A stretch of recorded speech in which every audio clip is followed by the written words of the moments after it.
Hey girls. Hiya. Oh my goodness gracious, are we wanting out to play? Are we? Oh. Come on then. Oh my goodness gracious. Come on, Beryl. Uh-huh. Come on.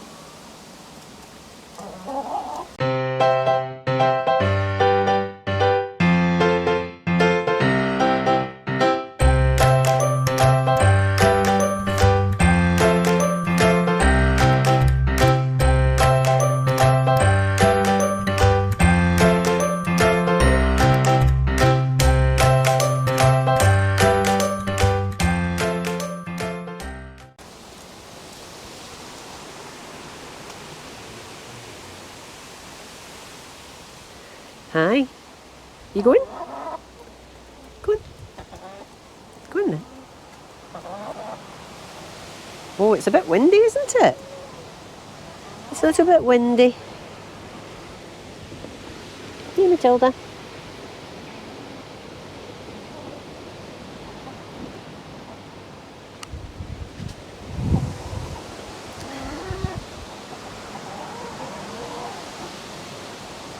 Now, who's missing? Oh no, we're all here.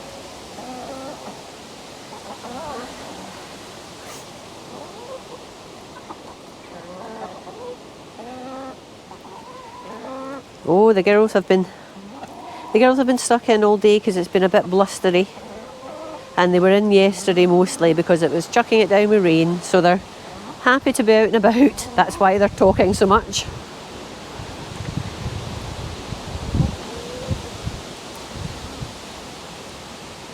So, what news? What news?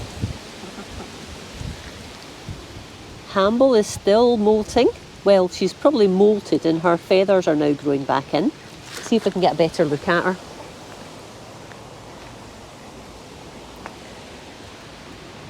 You see? So you can see her feathers starting to come back in.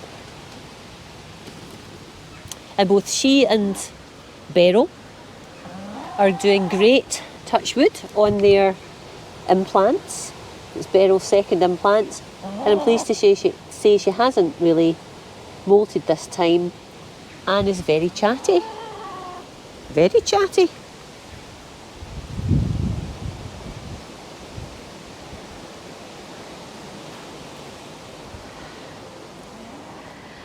Matilda is, as well as eating my lettuce there, she's actually doing okay as second in command now. She was ousted by Edith a few weeks ago. But they haven't been arguing at all ever since. So she's okay. And I don't mind her eating this lettuce, as long as she doesn't eat it all. Hey? Can you just see she's still got a little bit of a purple tinge on her napper, on her head, where I had to purple spray her comb. And purple spray is like an antiseptic spray, because she got a bit pecked by Edith. Hi, Colin. She got a bit pecked by Edith when Edith was undertaking the coup to oust Matilda from top hen status. And some of the purple spray is still on her little head because it takes ages to come away, to sort of get washed off.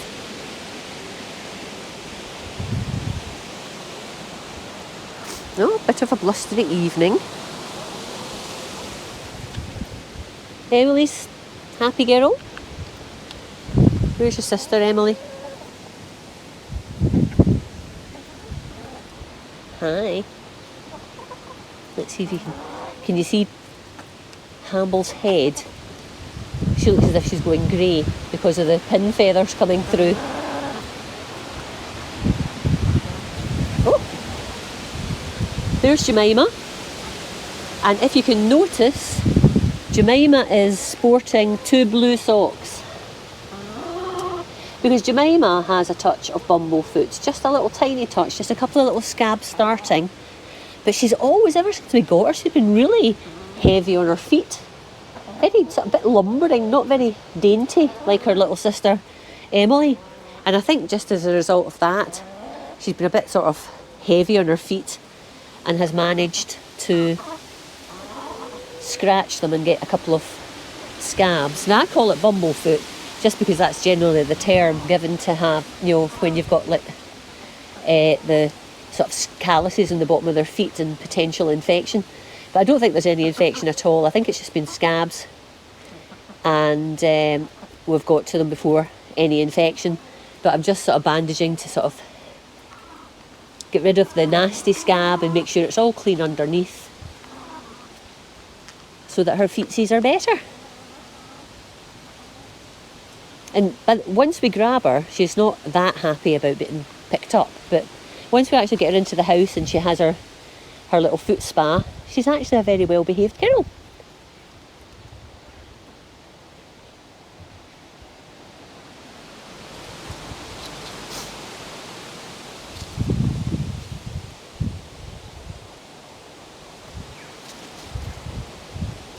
So I moved from some pots from here. There were some potato pots. So they're enjoying seeing more earth exposed that in the past they haven't been able to get at. Oh, sorry, little ones. Let me just get rid of my protective wire. There. Oh, it's going to start raining. Just a rain shower though. They're very active though, because they're like, yeah, we're free, we're out. Let's see what we can find. There's a good view of Matilda having a forage. When they scratch away the surface wood chip, underneath they get to damp earth and they find lots of little invertebrates, little worms and beasties that are very edible if you're a chicken.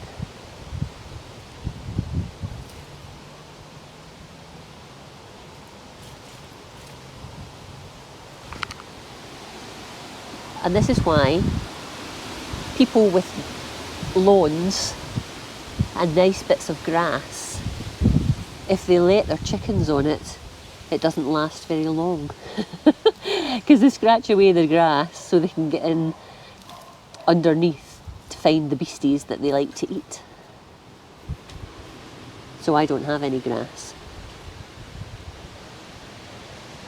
Save them the bother.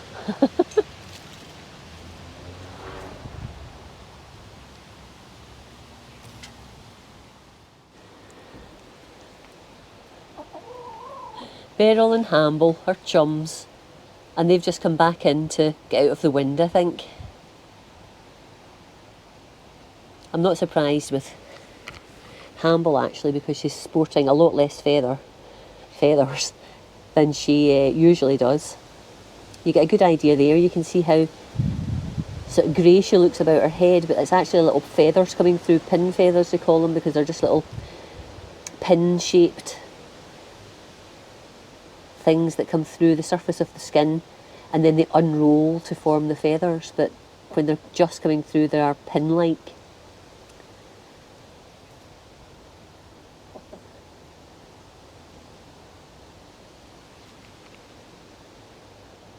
And Beryl's looking great, aren't you, Beryl?